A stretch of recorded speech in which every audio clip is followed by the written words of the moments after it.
Desde R&M, Recuerdos y Momentos, agradecemos a quienes hacen posible esta realización.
R&M, Recuerdos y Momentos.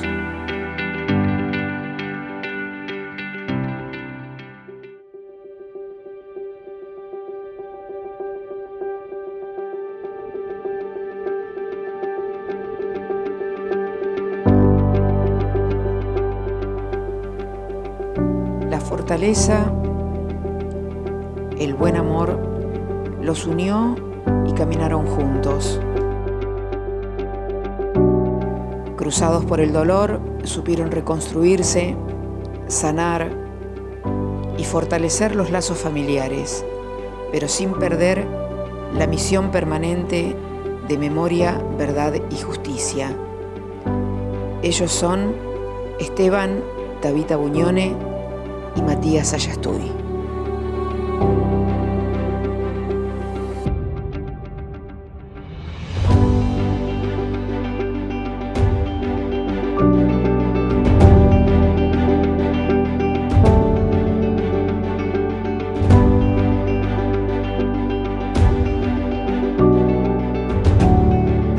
Bienvenidos, un gusto de tenerlos. Gracias por permitirme dar una visualización de momentos vividos por ustedes y que de algún modo quisiera que fueran el reflejo de la posibilidad de construir una sociedad mejor. Gracias por estar. Gracias a vos. Gracias a vos por invitarnos. Vivimos nuestro país del 76 durante 7 años, un proceso militar que realmente generó una ruptura muy profunda dentro de nuestra sociedad. Me gustaría, Tabita, que pudieras contarnos desde tu perspectiva cuál fue el impacto dentro de tu familia.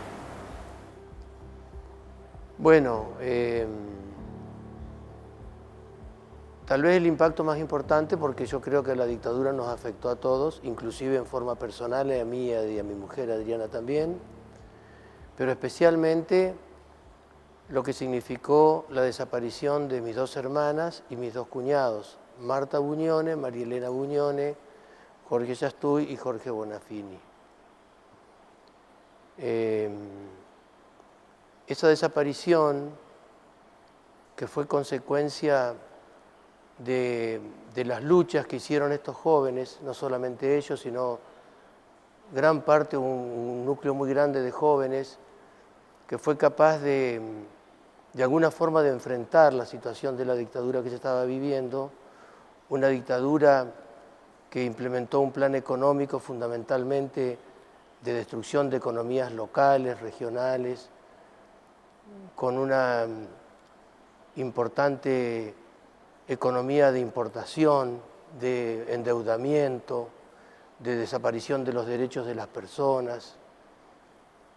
En fin, una dictadura que para hacer un enriquecimiento de sectores minoritarios y que para llevarlo adelante hubo que que usar un sistema represivo muy violento que llevó como consecuencia la desaparición de tantos jóvenes, ¿no?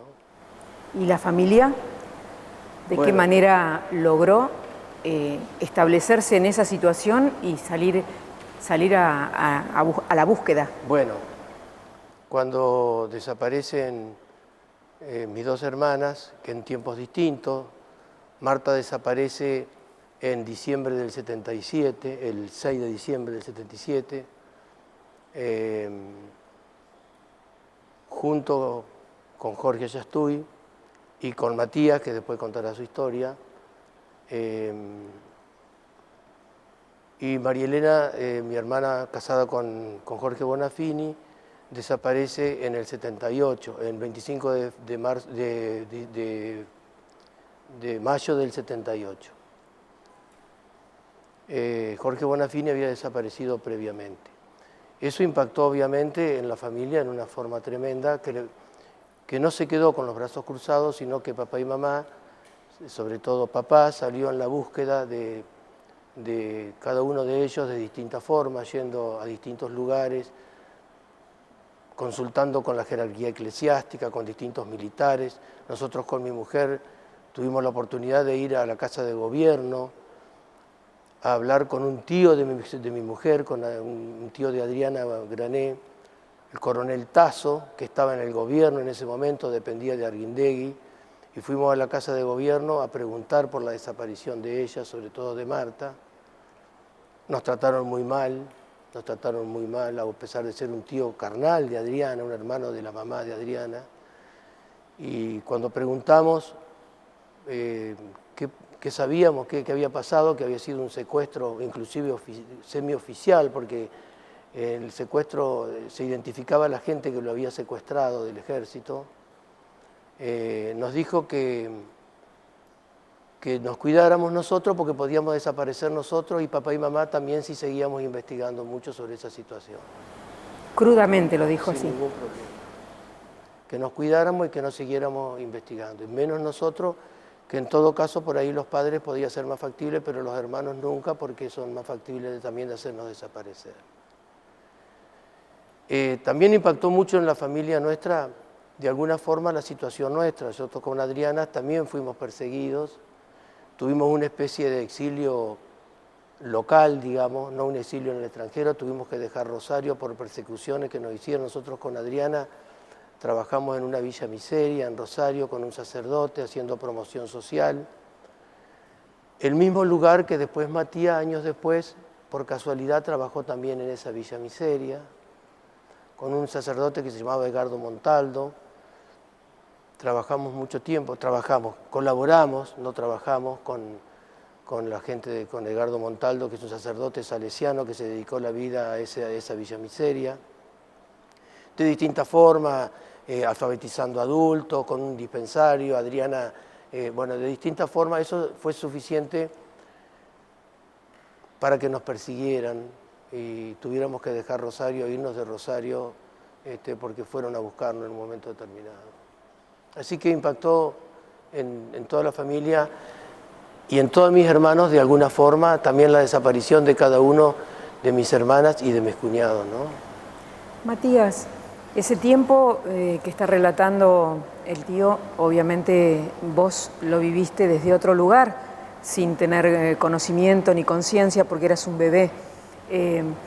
Por lo tanto, todo ese tiempo fue una construcción tuya en función de lo que te fueron relatando. A medida que ibas creciendo, ¿cómo fue desarrollándose tu pensamiento con relación a esa historia que viviste de bebé? Bueno, nosotros en general, los hijos e hijas de desaparecidos y desaparecidas, solemos decir que la historia nuestra es como un rompecabezas que está conformado por piezas que son relatos, imágenes, fotos, objetos, distintos elementos que tienen un significado y que nos permiten construir ese relato sobre nuestros orígenes, ¿no es cierto? De alguna manera yo creo que es la vida de todos y de todas esa reconstrucción a raíz o en virtud de lo que nos contaron sobre de dónde venimos. Pero bueno, la particularidad es que acá en nuestra situación, en nuestro caso, hay ausencias muy presentes, valga el término, ¿no es cierto? El hecho de no haber... Yo tenía 9 meses en el momento en que se realiza el secuestro y desaparición forzada de mi papá y de mi mamá, y el mío también, con la buena fortuna de que mi abuelo y mi abuela, Enrique y Elvira, logran recuperarme a las prácticamente 2 semanas de que se produce ese secuestro y desaparición. ¿Dónde estabas? Yo vivía en el barrio porteño de Caballito, Buenos Aires, en el departamento de calle Martín de Gainza. Y el operativo que menciona Tabita se lleva adelante el 6 de diciembre, en horas de la noche. Ocurre ahí un episodio en el cual mi madre me pasa a la casa de una vecina cuando escucha la voz de alto del operativo de las Fuerzas Conjuntas de Seguridad, con lo cual en ese momento se llevan secuestrados a mis padres, pero horas más tarde, el 7 de diciembre en horas de la mañana, quedó a disposición de la policía. O sea que te fueron a buscar. Sí, me fueron a buscar y como estaba muy enfermo en ese momento, directamente me llevan a hacerme un tratamiento porque tenía síntomas bastante fuertes en relación a fiebre y algunos otros síntomas. ¿Qué te llevaron a un hospital? Me llevaron a una casa, Ajá. una casa del menor y la familia, se llamaba, que dependía del Ministerio del Interior, del Gobierno Nacional, ¿no es cierto? Y muchos años después pude acceder a esa historia clínica de cuáles fueron todos los estudios que me hicieron en ese lugar, las medicaciones que me prescribieron. Hay huellas dactilares, recetas de análisis bioquímico, un montón de información respecto del tratamiento que me hicieron durante mi permanencia en ese lugar. De esto me pude enterar mucho más de grande. Esta pieza, en particular del rompecabezas, es una pieza a la que pude acceder con los años. Con muchos años. Contanos lo de tu abuelo, porque quedó ahí latente. ¿Cómo te fueron a buscar tus abuelos? Mis abuelos, ni bien se enteraron que se había producido el secuestro y desaparición de Marta y Jorge, de mis padres, se enteraron por un llamado anónimo que les informaron, se llevaron a los chicos, busquen porque también se roban a los bebés, les dijeron. Y a raíz de eso, Tabita podrá esclarecer mucho más, digamos, esa búsqueda, pero lo que hicieron fue irse urgente a Buenos Aires, donde vivían Tabita y Adriana, y con quienes compartieron esas 2 semanas de búsqueda ahí en Ciudad de Buenos Aires. Y bueno, un poco lo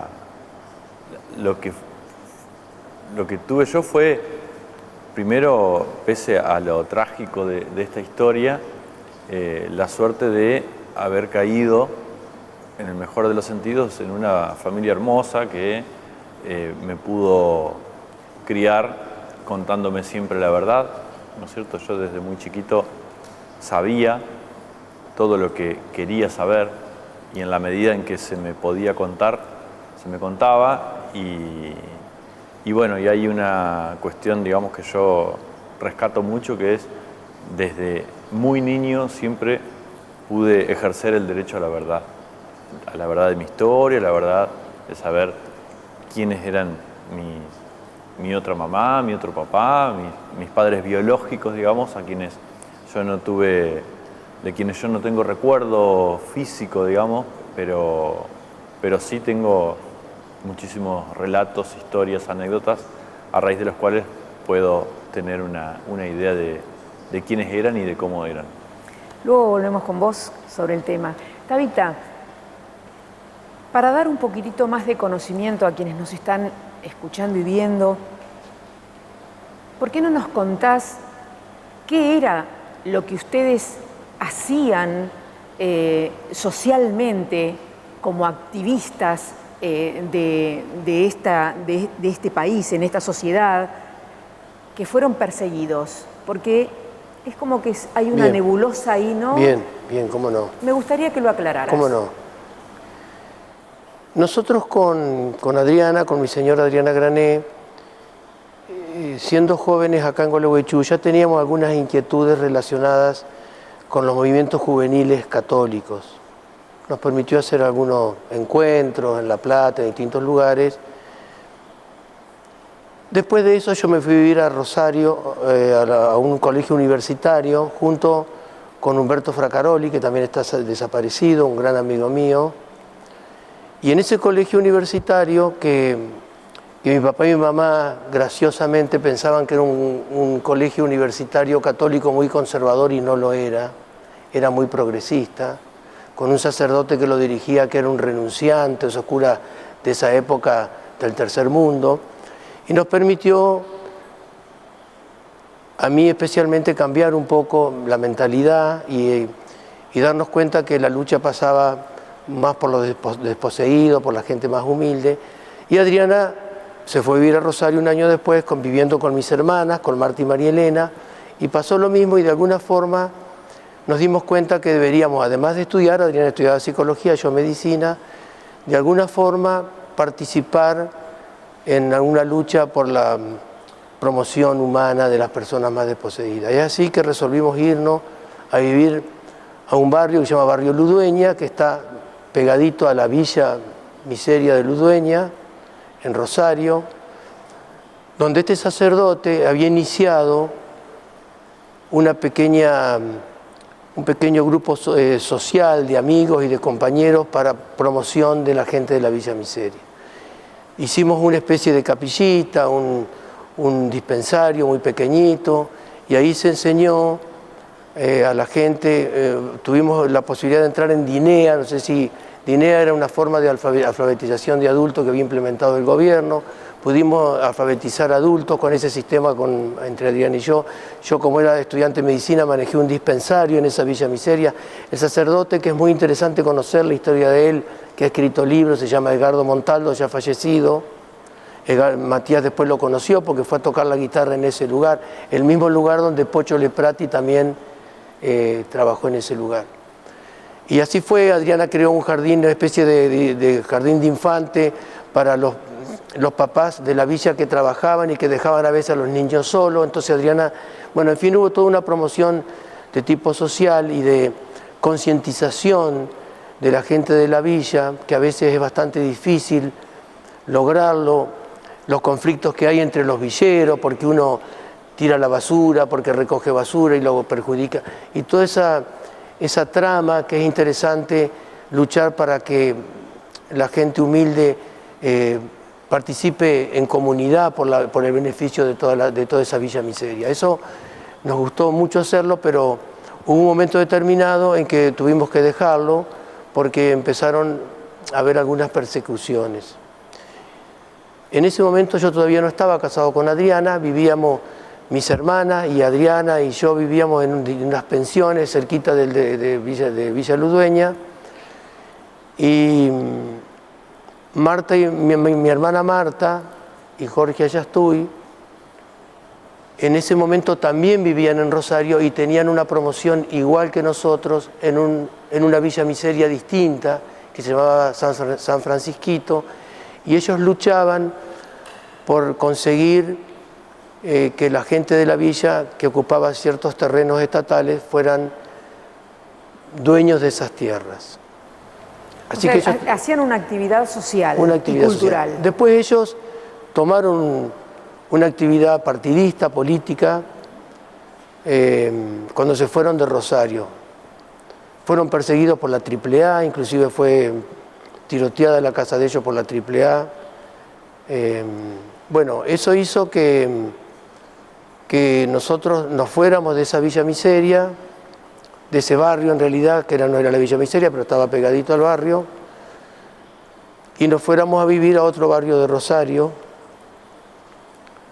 Y nosotros ahí empezamos a tomar contacto con algunos participantes del Partido Comunista Marxista-Leninista, que fue donde militaron Marta y Jorge, y María Elena y Jorge también, la otra hermana, y tomamos participación, nunca militamos, pero tuvimos contactos con ellos, y eso fue suficiente para que un día nos fueran a buscar a la casa donde nosotros estábamos, viviendo en el barrio Florida de Rosario, y gracias, era el fondo de una casa que vivíamos, un chalecito lindo, vivía una señora con una hija, nosotros no habíamos alquilado el fondo, ya en ese momento no teníamos actividad ni partidista ni en la Villa Miseria, pero ya estábamos marcados por esa actividad social y por la relación que habíamos tenido con algunos militantes del Partido Comunista Marxista-Leninista. Y eso hizo que nos fueran a buscar una noche y que la señora que vivía en la misma casa que nosotros, pero separado por un tapial, nos avisara que nos venían a buscar. Yo pude verlos, era una estanciera con 4 personas armadas del Comando Nacional Universitario de esa época, y pudimos saltar el tapial y quedarnos esa noche en la casa de esa señora que nos defendió muy bien, nos dijo que ahí no vivía nadie, que nosotros no existíamos ahí, que no había nada más que la casa de ella, y eso nos permitió al otro día irnos de Rosario y venir a Gualeguaychú y vivir un tiempo en la isla. Y muchos meses después fuimos a recuperar algunas de las pertenencias que quedaban, que nunca fue allanada, pero habíamos abandonado esa casa ese día. Eso fue lo que nos pasó con Adriana. Inclusive yo tuve que volver a rendir una materia y tuve que ir un poco clandestino a rendirla por lo que nos había pasado. Papá me acompañó, fui a la Facultad de Rosario, rendí pediatría y me volví el mismo día. Y después ya pedí el pase a la Universidad de Buenos Aires y nos fuimos con Adriana a vivir a Buenos Aires. Por eso digo que de alguna forma fue como un exilio que tuvimos que hacer, dejar nuestros amigos, nuestra gente, nuestra casa que vivíamos en Rosario para ir a vivir a Buenos Aires. Tabita Buñone pertenece a aquella generación de los años 70 que comprometieron su vida en la lucha por una sociedad más solidaria, por una patria más justa. Aquella generación que soñó, pero que también puso el cuerpo en esa construcción de una vida más feliz para sus hermanos argentinos, entrerrianos o gualeguaychuenses. Tabita, esa construcción de esa sociedad más justa hizo que en la Argentina apareciera el 24 de marzo de 1976 una feroz dictadura militar. Dictadura militar que se propuso, a través del terrorismo de Estado, silenciar a toda aquella generación comprometida con la defensa de la vida, de la libertad, de la justicia. En ese andar, en ese terrorismo de Estado tan cruel, tan organizado, Tabita empieza a perder, a partir del secuestro, de las detenciones, de las torturas, compañeros, compañeras y sus hermanas, Marta y María Elena, sus cuñados, Jorge Ayastuy y Jorge Buenafini. Cuando desaparece y secuestran a Marta y a Jorge Ayastuy, un 6 de diciembre del año 77, Marta logra entregar a un matrimonio vecino a su hijo Matías, de 8 años. El compromiso de Tabita para con sus padres en la búsqueda de su sobrino Matías fue inclaudicable. El compromiso tanto de Tabita como por supuesto de su compañera Adriana.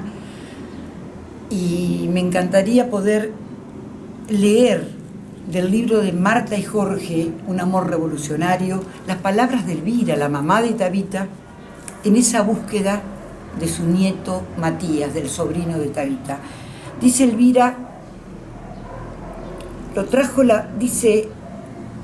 le pregunté al asistente social, ¿cómo llegó este nene aquí? Me contestó, lo trajo a la policía con el parte D, abandonado por sus padres en la vía pública. El ama externa que lo custodiaba me contó luego que, por la fiebre, no se le había buscado todavía el nuevo hogar. La fiebre fue un milagro. Nos habían autorizado su tenencia como abuelos. Nos lo entregaron el 23 de diciembre, 17 días después del secuestro. El 24 volvimos a Gualeguaychú, Tabita, Adriana, Enrique, su esposo y yo. Con el niño, con Matías en brazo. Junto al niño Dios pusimos nuestro niño recuperado. Fue una noche distinta, con lágrimas. Poco este testimonio del diario que escribe Elvira Cepeda, nos muestra, digamos, ese compromiso, esa lucha, esas ganas de encontrar a Marta, Jorge, pero fundamentalmente en ese momento encontrarlo a Matías y poderlo recuperar. Hay tanto para hablar de este gran compañero y este gran amigo que es Tabita, porque también puedo contar la integración permanente en el grupo de apoyo a madres de Plaza de Mayo de Gualeguaychú desde sus inicios, desde el año 80-81, acompañando fundamentalmente a su mamá y a las madres que buscaban a sus hijos secuestrados y desaparecidos, del trabajo de Tabita en la búsqueda permanente de la verdad, en la búsqueda permanente de la justicia, en la búsqueda permanente en la construcción de una memoria que nos permita seguir encontrando esa verdad y seguir encontrando esa justicia. Y por último, la nueva incorporación de Tabita en esta defensa por la búsqueda de los nietos, de los más de 300 nietos que aún hoy, nietos y nietas que aún hoy se encuentran desaparecidos y que Abuelas de Plaza de Mayo los continúa buscando a través de la formación de la Red por el Derecho a la Identidad de Gualeguaychú, red que se constituyó a partir del año pasado y que actualmente está trabajando fuertemente en esa búsqueda. Para terminar, además de recordar y de hablar del Tabita que transformó el dolor y el desgarro en lucha, con alegría, con su guitarra, con su canto, con su folclore, con su pesca, con sus reuniones familiares, siempre digo que Tabita es, al decir del poeta Lima Quintana, una de las personas tan necesarias para nuestra ciudad y para nuestra patria.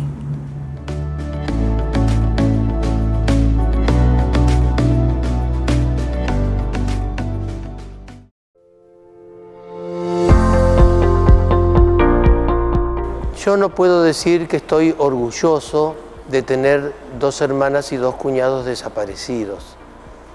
Sí puedo decir que estoy orgulloso de por qué están desaparecidos. Es decir, la lucha que ellos hicieron en un momento trágico como fue la dictadura militar, una lucha pensando en los demás, nunca en ellos, una lucha por mejores condiciones de vida para los más desposeídos, por una vida más igualitaria. En un momento en que la dictadura militar había implementado un plan económico tremendo de destrucción de economías regionales, locales, para implementar este plan necesitó de esta represión y ellos lograron, a través de distintas formas, no solamente mis hermanos, sino muchos jóvenes, lograron a través de la concientización de las personas, a través de los gremios, de las villas, la lucha en las villas miserias, en las universidades, a través de las marchas, buscar una concientización de la población de lo que estábamos viviendo, de una dictadura que iba a endeudarnos, que iba a destruir las economías locales, porque para poder llevar adelante este plan económico hubo que hacer una gran represión y esa represión fueron víctimas más de 30.000 jóvenes, entre ellos Marta, María Elena, Jorge y Jorge.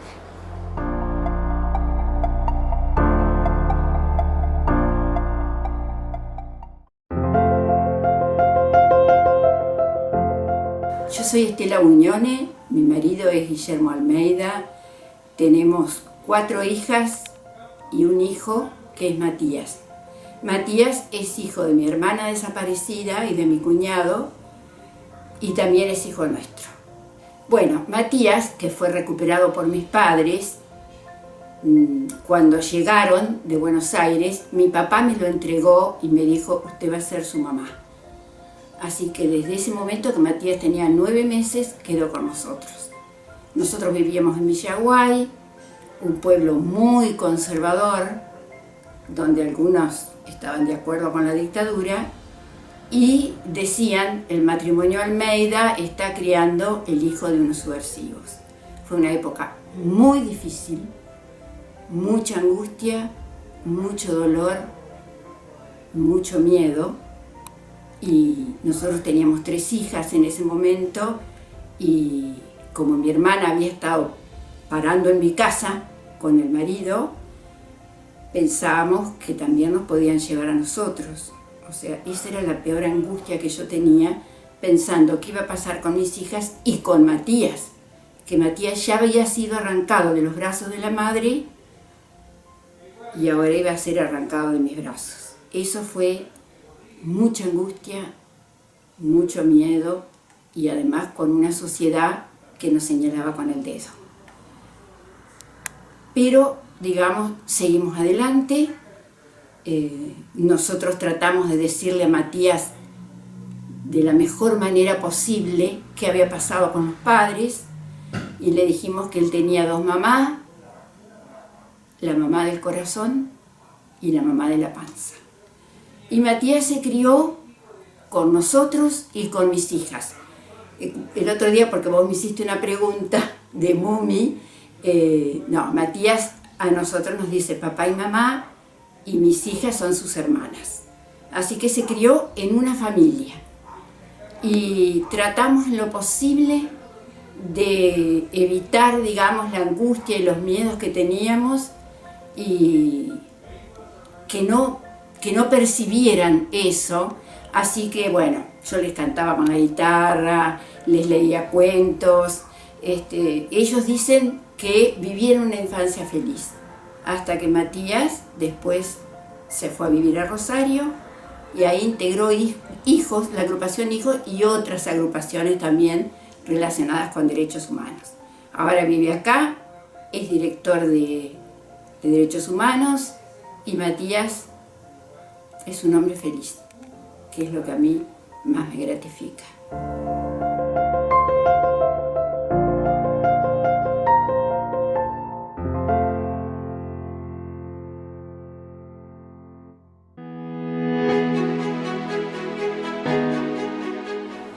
Bueno, yo tengo pendiente muchas cosas en mi vida, pero particularmente en lo que tiene que ver con la historia que estamos contando acá.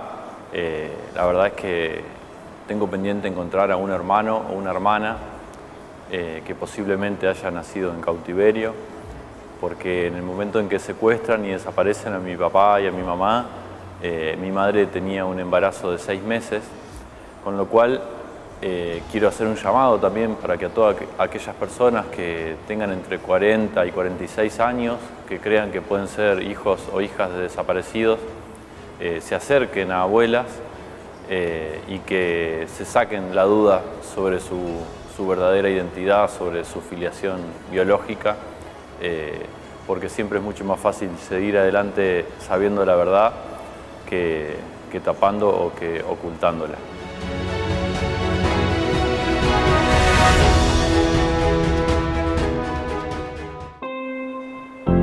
Y hoy, como siempre, vestida por Chloé, con esta ruana reversible color turquesa, este bello vestido tejido con capas superpuestas, este colgante artesanal haciendo juego, también en color turquesa, y peinada, como siempre, por Claudio Zimmerman.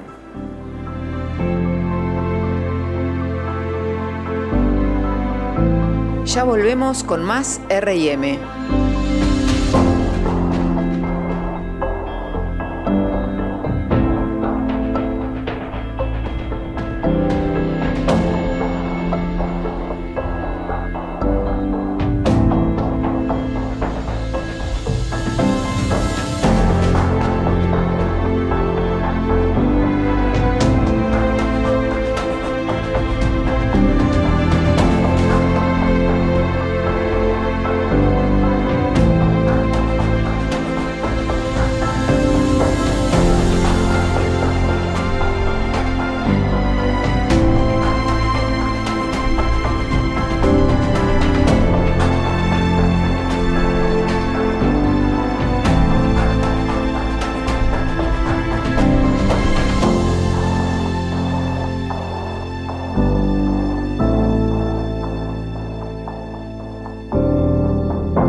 yo soy Hugo Angerosa, formo parte del grupo de Madres de Plaza de Mayo de Gualeguaychú. Y bueno, quiero comentar una historia del trabajo mío, ¿no es cierto? Bueno, que arrancamos prácticamente con las desapariciones de mis hermanos, Daniel y Blanquita, que Daniel fue en el año 76 y Blanquita en el año 78, donde arrancamos yo acompañando a mi madre, ¿no es cierto?, a buscar a mis hermanos, recorriendo por supuesto regimientos, tribunales, donde realmente no tuvimos ninguna información por ello. Después descubrimos que fueron secuestrados por personal de la policía, en el caso de mi hermano de Santa Fe, y del ejército, y de mi hermana de la policía de la provincia de Buenos Aires, y también del ejército en Capital Federal. Todo fue, y también quiero comentar que yo también en el año 76 fui detenido y estuve aproximadamente 12 días presos, y después, bueno, pude recuperar la libertad. Con respecto te quiero decir que fue una lucha ardua, ¿no es cierto?, que muy dolorosa, que nos llevó mucho tiempo, pero con el tiempo fuimos recuperando, que a partir de los juicios pudimos de alguna forma cerrar nuestra historia, porque tanto en el juicio de Daniel en Santa Fe, donde fueron condenados 4 represores, y en el juicio de mi hermana, de Blanquita, que también fueron condenados 5 represores. Y esos juicios están siguiendo con muchos más testimonios de otros desaparecidos en los distintos lugares. En el caso también quiero agregar de mi hermana, Blanca Estela Angerosa, que estuvo detenida en el centro clandestino de detención El Vesubio, que fue comprobado por testimonios de personas que estuvieron ahí con ella, que ella estaba embarazada y tuvo un bebé que nació el 15 de agosto del año 78, que fue llevada al hospital militar para su parto, que le hicieron una cesárea, y después fue vuelta al centro clandestino del Vesubio sin el bebé, que no se lo dejaron amamantar, y a partir de esa fecha ella se encuentra desaparecida. Bueno, quiero cerrar esto, ¿no es cierto?, que fue una historia que llevó mucho tiempo, pero la verdad que se pudo de alguna forma cerrar, y de alguna forma también pudimos, y por supuesto que la lucha sigue vigente. Hace unos meses, mejor dicho el año pasado, se empezó a formar el grupo de abuelas de Plaza de Mayo de Gualeguaychú, donde con abuelas de Buenos Aires, a través de Tela Carlotto, hicimos una capacitación de 5 semanas por vía Zoom, y se formó el grupo acá en Gualeguaychú. Y en este momento estamos solicitando a todos los chicos que nacieron entre del año 75 y el año 80, y tienen dudas sobre su identidad, que por favor se comuniquen con las abuelas de Plaza de Mayo de Buenos Aires o de Gualeguaychú. En este momento tuvimos un chico que se presentó, que estuvo la semana dando sus datos, y esos datos fueron entregados a la abuela de Rosario, que es la que dependemos nosotros. Estamos en esa lucha que arrancó hace muy poco tiempo, y estamos pidiendo que a todas las personas que puedan aportar datos de personas nacidas en esa fecha nos puedan dar la información para poder esclarecer, y que cada persona nacida en esa fecha pueda saber su identidad biológica.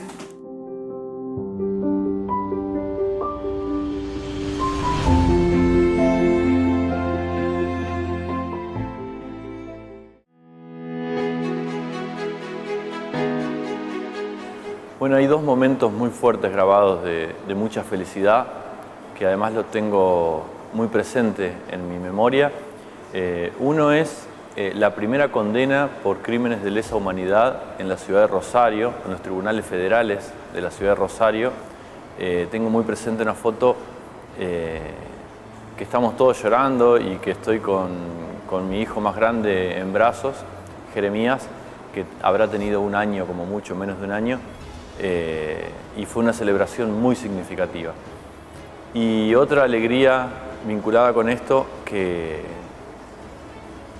cuando nos llegó esa noticia no podíamos parar de llorar de emoción y de alegría y de felicidad es la restitución de la identidad de Ignacio Carlotto, el nieto de Estela Barnes de Carlotto, que es la presidenta de Abuelas de Plaza de Mayo. Hace unos 7 años fue una persona que se hizo el análisis de ADN, le dio positivo y se pudo determinar fehacientemente que es el nieto de Estela. Eso fue muy significativo y fue una celebración muy fuerte y muy compartida y muy sentida como propia por parte de todos y todas quienes buscamos, hermanos o hermanas, pero también por parte de todo el pueblo argentino que tiene un poco de sensibilidad respecto a lo que pasó en la última dictadura militar.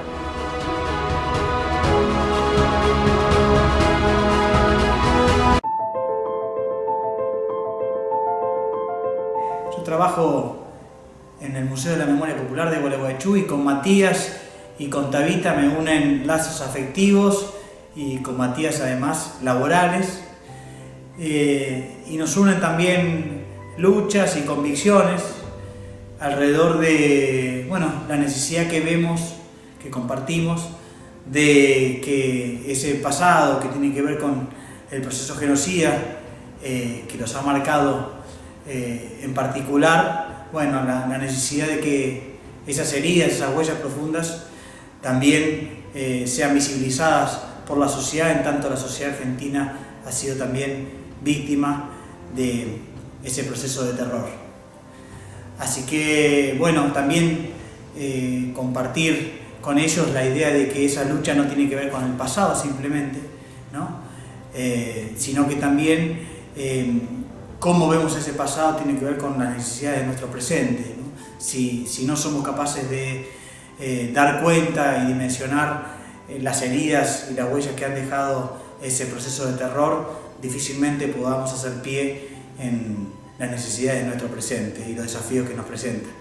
Así que y también la tarea por los derechos humanos y por la identidad es una tarea actual, necesaria y vigente. Con respecto a la cuestión de la identidad, la tarea de recuperar la identidad de aquellos nietos y nietas que han sido secuestrados, robados por la dictadura militar, me unen a Tabita y a Matías, ¿no? El trabajo desde la Dirección de Derechos Humanos que comparto con Matías y también de la Red por el Derecho a la Identidad que tiene ahora su nodo en Gualeguaychú y que allí están compañeros y compañeras como Tabita que lo hacen con mucho compromiso.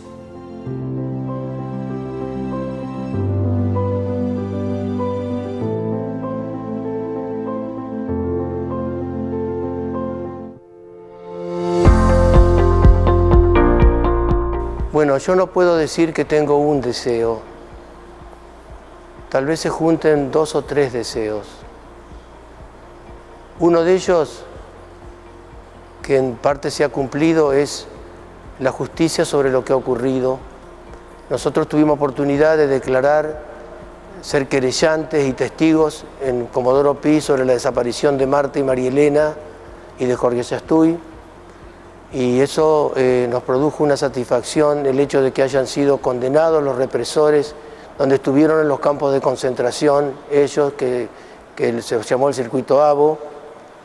Y lo que quiero, uno de mis deseos es que no solamente quienes dirigieron esta operación, sino muchos otros que quedaron todavía sin condena, sean condenados como corresponde por una justicia ordinaria como pasa en la Argentina. Y lo otro que también tengo un gran deseo es que a través de la conciencia de lo que fue la dictadura militar no se vuelva a repetir.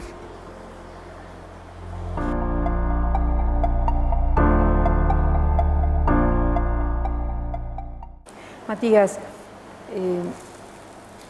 tuviste la oportunidad que te dio la vida, el destino, como querramos llamarle, de poder tener una familia que te cobijó y que te inculcó valores. Danos una referencia de quiénes son, porque son, quiénes han sido los padres que te cuidaron y cómo fuiste armando esa personalidad con determinados valores que seguramente fueron marcando de algún modo el rumbo hacia encontrarte hoy como un ser adulto, totalmente afianzado y sabiendo cuál es tu proyecto de vida? Bueno, yo, o sea, cuando me recuperan mis abuelos, me traen, esto es diciembre del 77, me traen a Gualeguaychú, estoy unos meses. Ellos esperaban que mis padres no hubieran sido desaparecidos para siempre, ¿no es cierto? En ese momento creían que en cualquier momento iban a aparecer, por lo tanto era muy difícil, imagino, tomar decisiones de qué hacer conmigo, ¿no es cierto? Un bebé de 9 meses que se estaba tratando de recuperar de una enfermedad y que los padres no estaban y que no se sabía cuándo iban a volver. Esa era la situación, un poco me represento yo. Bueno, deliberaron los que son mis tíos, ¿sí? Hermanos, hermanas, con mis abuelos, y bueno, tomaron la determinación de que me fuera a vivir con una de las hermanas de mi mamá biológica, que se llama Estela Buñone, y su esposo Guillermo Almeida, quienes en ese momento vivían en la ciudad de Villaguay. Así que, bueno, pasó Navidad, pasó Año Nuevo, pasó enero, febrero y bueno, había que volver a las actividades, y ahí fue donde fui por primera vez a Villaguay, y llegué a una familia que ya tenía este matrimonio, que son mi papá y mi mamá de crianza. Ya tenían 3 hijas, yo llegué como cuarto. ¿Hay consanguinidad en tus padres adoptivos? Claro, mi madre adoptiva es hermana de mi mamá biológica. Bien, quería que quedara remarcado eso. Exacto. Mi mamá Estela Buñone es hermana de Marta Buñone, de Tabita, de María Elena, que está desaparecida, de Susana, de Ana María, y de Enriquito Buñón. 7, 5 mujeres, 2 varones. Y bueno, ahí fue cuando me fui a Villaguay. Medio, no se sabía hasta cuándo, pero mi papá era el director de la Escuela Agrotécnica Justo José Urquiza.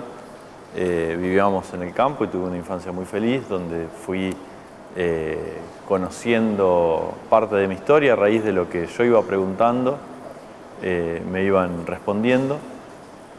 Y después, bueno, fuimos a vivir por cuestiones de la vida, fuimos a la ciudad de Villaguay, viví ahí hasta los 18 años, me crié con toda la verdad siempre, con algunos dilemas respecto de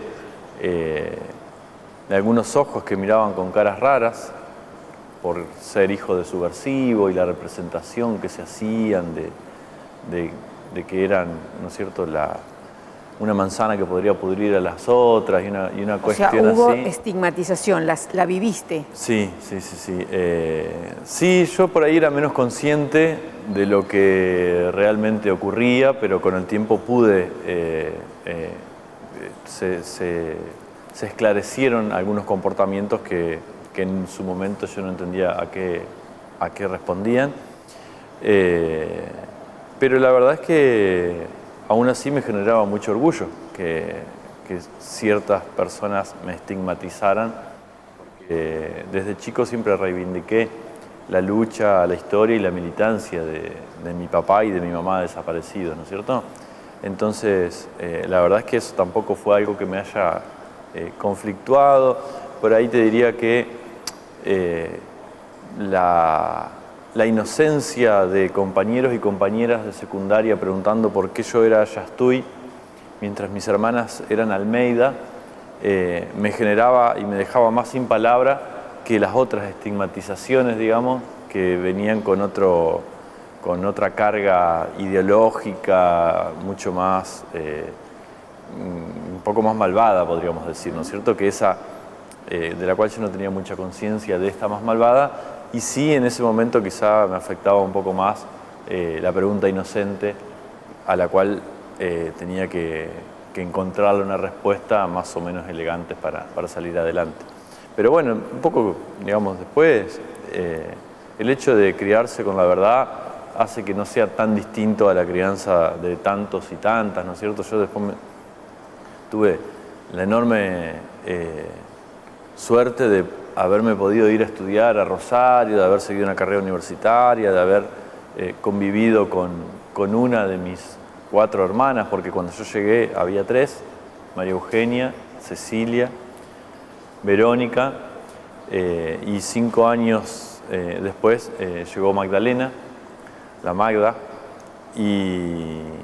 y bueno, yo me fui a vivir a Rosario, a estudiar una carrera, tuve esa suerte, viví con Vero muchos años allá, después Magda cuando se fue a estudiar se fue allá también, después Magda se fue a vivir a Europa y Ceci se fue a vivir a Rosario, mi hermana la segunda más grande, y la verdad es que tenemos una relación muy, muy, muy intensa con las 4, ¿no es cierto? Así que bueno, medio como que en eso te diría que no hay tanta diferencia con lo que son las otras familias que fueron forjando sus identidades, sus personalidades, sus aciertos, sus errores, bueno, más o menos como todos. Hemos construido de algún modo un poco esa historia, ¿no? Ya pudimos redondearla, vamos a dejarla ahí y vamos a pasar a lo que es la construcción y ese eje fundamental que fue en esta historia Madres y Abuelas de Plaza de Mayo. Comenzá el relato.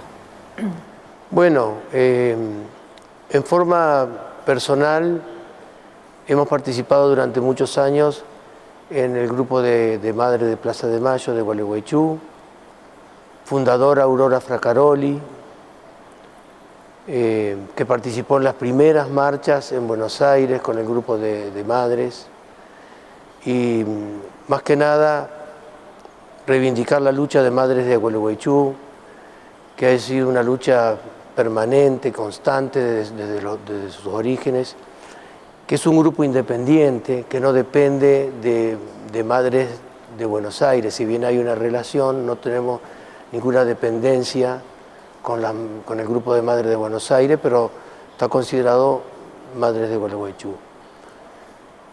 Hemos participado con mi mujer, con Matías, con los papás de adopción de Matías, con Estela, con Guille, en fin, con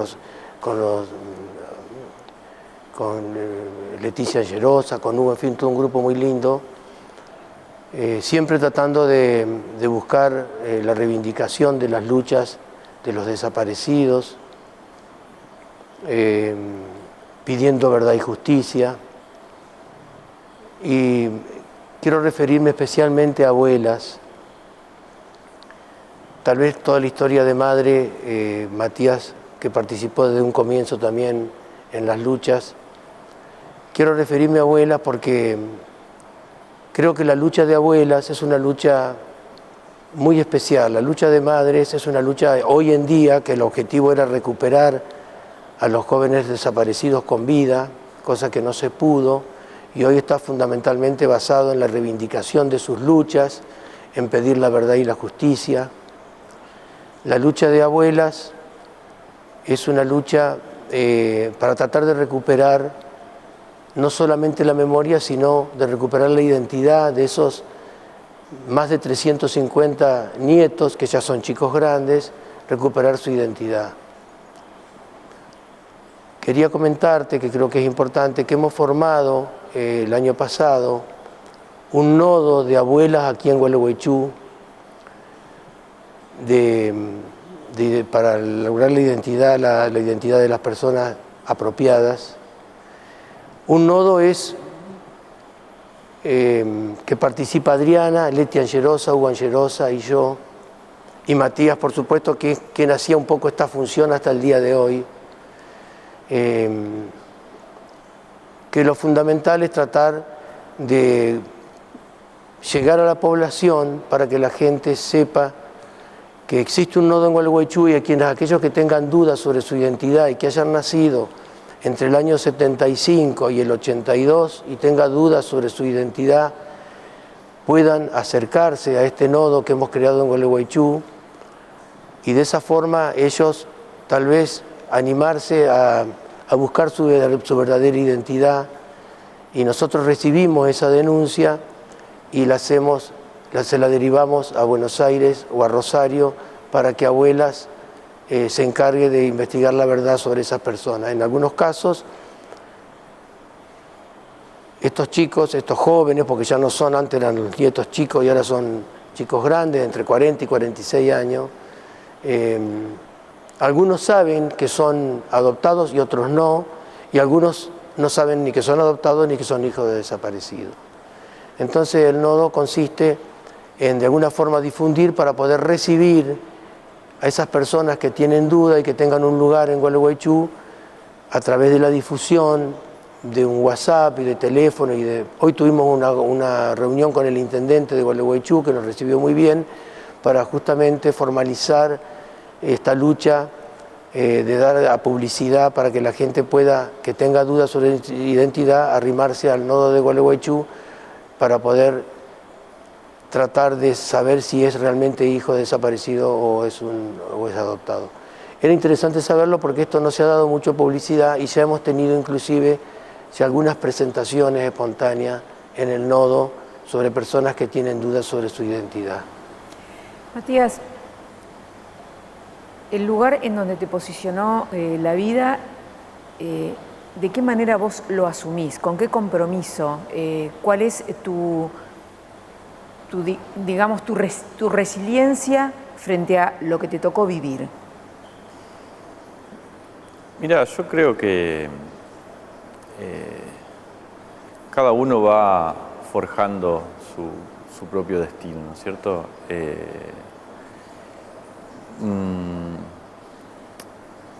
Y cada uno hace lo que puede con lo que le toca.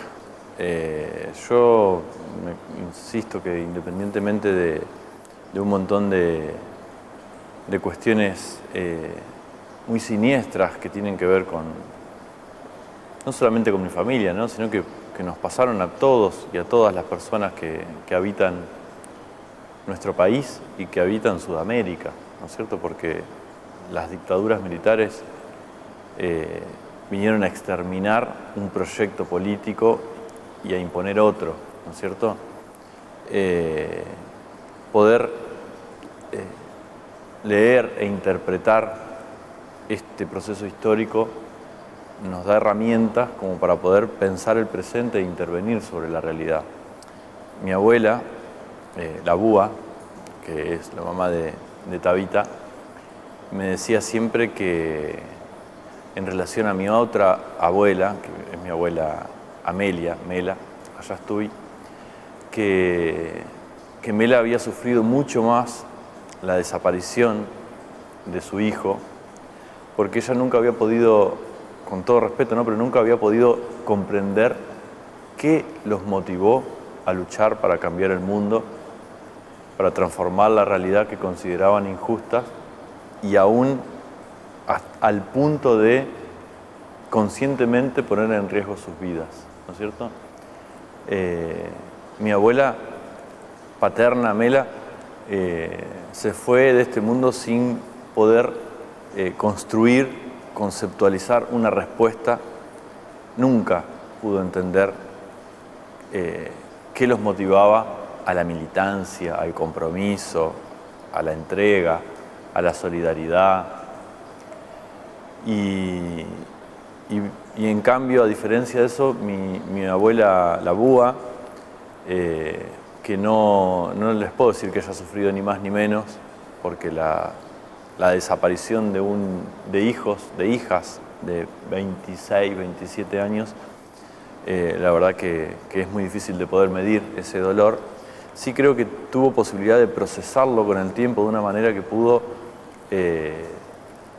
no sé si sanar es la palabra o reparar, pero pudo incorporar un montón de elementos que fue lo que le pasó a todas las madres de Plaza de Mayo, que se encontraron con que sus hijos las parieron de alguna manera. Las parieron existencialmente, las parieron en el sentido de que tuvieron que dejar el delantal, dejar la cocina, ponerse el pañuelo y empezar a caminar. Y a caminar les implicó convertirse en otras personas, convertirse en íconos a nivel mundial, les implicó hacerse conocedoras de la historia de nuestro país, bueno, y al final, ¿en qué andaban? Porque en algo andaban, y sí, más vale que andaban en algo y si no, no los hubieran secuestrado y no los hubieran desaparecido. Entonces, poder pensar conscientemente, interpretar, analizar, tener herramientas para historizar esto que nos pasó a todos y a todas, de alguna manera nos posiciona desde otro lugar frente a la vida y nos permite ir tomando pequeñas decisiones que por ahí no sé qué tan conscientes son de decir, bueno, yo quiero estar acá, quiero estar allá. Bueno, cada uno va avanzando, forjando. A mí me tocó vivir 20 años en Rosario y la verdad es que fui muy feliz en Rosario, vivo acá en Gualeguaychú. También me encanta la vida en esta ciudad, me encanta esta ciudad, amo el río y me siento como parte de este lugar, ¿no es cierto?, que me toca estar hoy.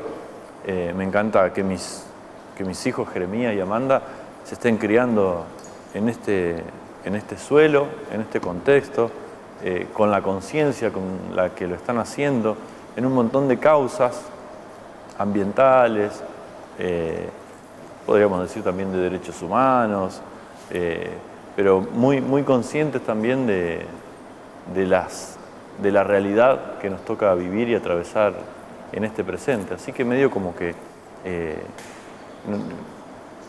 la vida nos va poniendo en determinados lugares, nos va poniendo esas cuestiones como le pasaba a las madres, digamos, en otro nivel, pero nosotros somos quienes vamos también manejando el timón y la vela para ver a qué velocidad y con qué rumbo manejar el barco, ¿no? Gracias por este compromiso, por esa energía y esa capacidad de comprometerse con la realidad que les tocó vivir y atravesarla de manera positiva y constructiva para una sociedad mejor. Realmente ha sido un placer poder contar con ustedes en el programa y les agradezco el haberme permitido poder mostrar la presencia de ustedes y la palabra de ustedes. Gracias. Qué bueno. La verdad que igual para nosotros. Muy gracias. lindo. Gracias a vos, Elsie. Muchas gracias.